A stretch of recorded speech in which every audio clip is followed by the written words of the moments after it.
Assalamualaikum warahmatullahi wabarakatuh. Perkenalkan, nama saya Yani Wisnu Surasumrat dengan NIM E100210226 kelas B.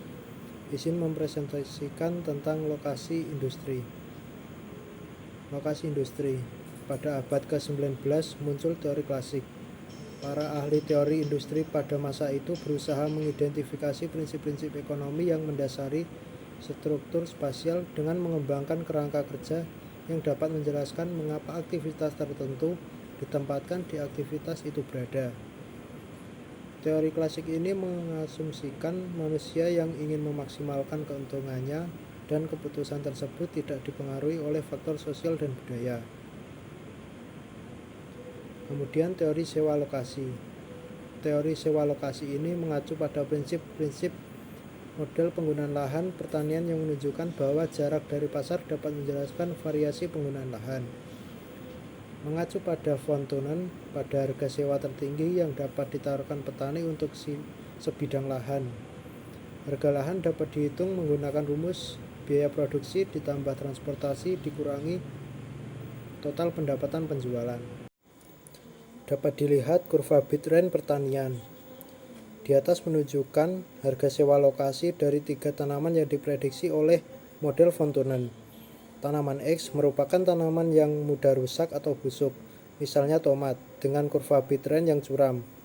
Sedangkan tanaman Z merupakan tanaman yang kurang mudah rusak, misalnya kentang, dan memiliki kurva Bitrend yang lebih datar. Jika tanaman menghasilkan pendapatan tinggi di pasar tetapi mudah rusak, dan karenanya memerlukan biaya transportasi yang lebih tinggi, maka kurva Bitrend akan curam. Kurva Bitrend akan relatif datar jika suatu tanaman menghasilkan pendapatan rendah di pasar, tetapi mudah diangkut, biaya transportasinya bisa dikategorikan rendah.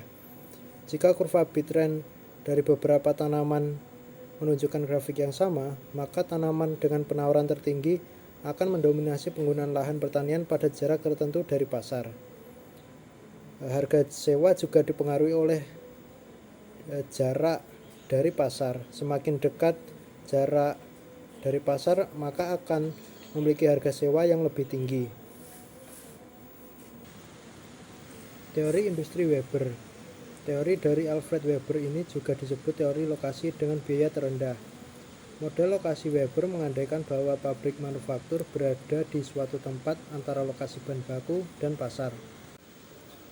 Dengan memperhitungkan upah dan biaya transportasi bahan mentah ke pabrik dan biaya transportasi produk jadi ke pasar. Model tersebut mengasumsikan bahwa bahan baku yang dibutuhkan untuk produksi industri hanya tersedia di lokasi tertentu, dan pusat konsumsi pasar juga ditentukan oleh tenaga kerja juga hanya tersedia di lokasi tertentu, dan tenaga kerja dianggap tidak bergerak dan jumlahnya tidak terbatas di lokasi tersebut. Asumsi Weber yang paling bersalah. Permintaan tetap konstan dan tenaga kerja dianggap tidak bergerak atau berpindah.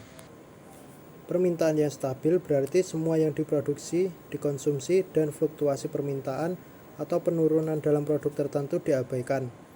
Selain itu, asumsi bahwa lokasi tenaga kerja tidak berpindah, tidak tertarik oleh perbedaan upah juga bermasalah, karena pada kenyataannya lokasi tenaga kerja bervariasi menurut waktu dan ruang.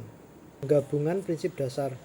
Ide-ide von Thunen dan Alfred Weber kemudian diperluas oleh August Loos pada tahun 1954 yang menyatukan prinsip-prinsip dasar keduanya dan juga menggabungkan dengan karya. Bagi Loos, kota bukanlah pasar di mana ekonomi aglomerasi dinamis bekerja, melainkan superimposisi dari beberapa area pasar. Kemudian revolusi industri dan perubahan ekonomi dunia. Terdapat 2 ciri utama pada revolusi industri, yaitu yang pertama adanya peningkatan produktivitas yang sangat besar dan penurunan biaya transportasi. Yang kedua, transformasi dari masyarakat pertanian dan pedesaan menjadi masyarakat industri dan perkotaan. Ciri paling khas dari revolusi industri adalah peningkatan produktivitas yang cukup besar. Diperkirakan secara kasar bahwa untuk keseluruhan perekonomian dunia dari tahun 1000 hingga 1700 mengalami kenaikan 2 kali lipat. Peningkatan produktivitas seperti itu memungkinkan peningkatan yang cukup besar dalam pendapatan dan kekayaan individu. Sektor transportasi mengalami perubahan yang paling menakjubkan selama revolusi industri. Penurunan biaya transportasi yang spektakuler ini membuat ahli menyimpulkan bahwa transportasi cepat dan murah merupakan salah satu produk utama dari revolusi industri. Sekian yang bisa saya sampaikan, kurang lebihnya mohon maaf. Wassalamualaikum warahmatullahi wabarakatuh.